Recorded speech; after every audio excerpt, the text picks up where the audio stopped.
Mr. Fisher? How you doing? How you doing, Mr. Usher?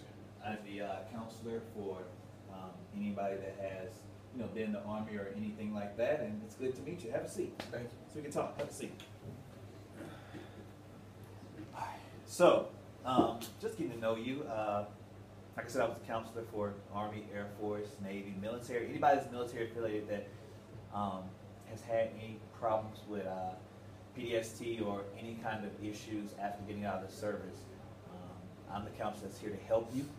I'm not going to try to get into your business. I'll ask you some control questions. My biggest thing is just to get to know you and see what information you want to give me about what you're dealing with after getting out of the service. Okay?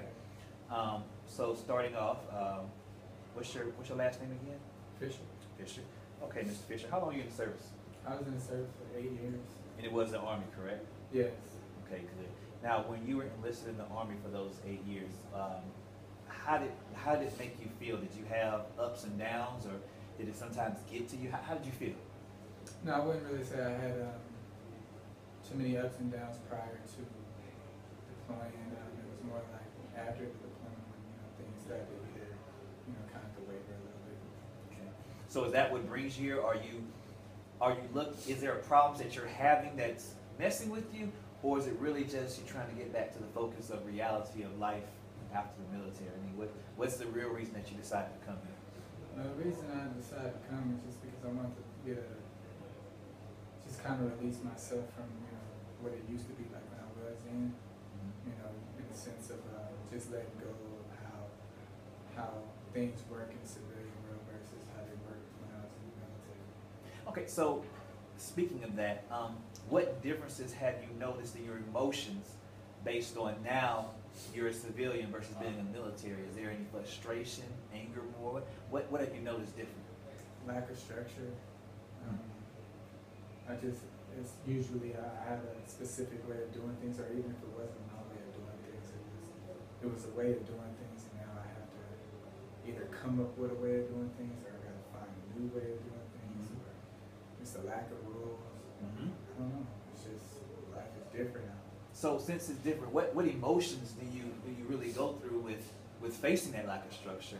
What emotions? How do you express yourself? I mean, because with lack of structure, it's difficult. What's the expression? I'd probably say withdrawal mostly.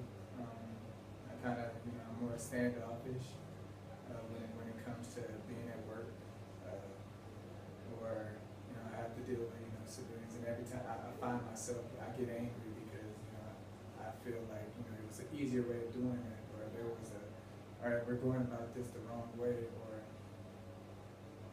I just don't feel the value that I did feel when I was in the military. So because of not feeling that value, how does your family see you now that you're out with these different emotions that are working? How does that affect them? Well, I think my wife is, she's really a supportive woman, so I really haven't had any issues with her. My son's still pretty young, so he knows daddy. But my wife is being real good about keeping me, on a straight and narrow instead of always taking a negative look into things. That makes sense. It does, and that's my biggest thing with the lack of structure.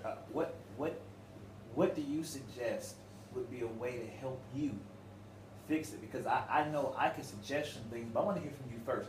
What can help fix the lack of structure that you now have? What things can we work together to do that'll kind of get your mindset in the way of, okay, now I have this lack of structure. I can't control it, but my emotions, I feel withdrawal. How can I put myself back out there to understand this is the new world I live in? What do you suggest? The only thing I've ever suggested is finding a way back in. I didn't want to get out. When I got out, it was because of medical reasons. It had nothing to do with time. It had nothing to do with how I was as a soldier, because I was a great soldier. I was really good at being in the Army. I got out because I was sick. My body didn't work, in comparison to what a soldier was meant to do. So the structure portion of it, I just miss being in. So if we can't solve the issue and get you back in, then what things make you feel better even though you're out and there's not a possibility we say to you, hey, Mr. Fisher, we can't get you back in the Army with the issue that you have clinically wrong.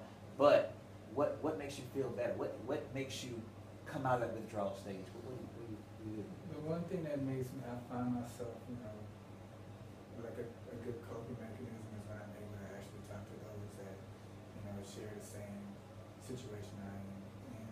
Like, those that are out of the military now and don't know what to do. We can just kind of share, our ups and downs with one another. And I find myself being a motivational tool more than anything. So would you be willing then, since you told me this, and I know this is our first session, we'll have many more, would you be willing to work towards taking a step to talk to some of our groups that we have here that suffer through this, but they don't really have an outlet? Would you be willing to talk to some of these guys and young ladies? Well, absolutely, because I think it would help me in the process. Okay, and how do you think that would help you? It would help me to alleviate the withdrawal, I would think, because I would have to be that person that initiates the conversation. I would have to be that person that, tries to create the friendship. Good. Now, being truthful with yourself in regards to the withdrawal, and I have to go back to that because I think that's a big thing for a lot of people that we have come in. They don't give us all the information and tools we need to help them. And then we release them, we thought we helped them, but we haven't.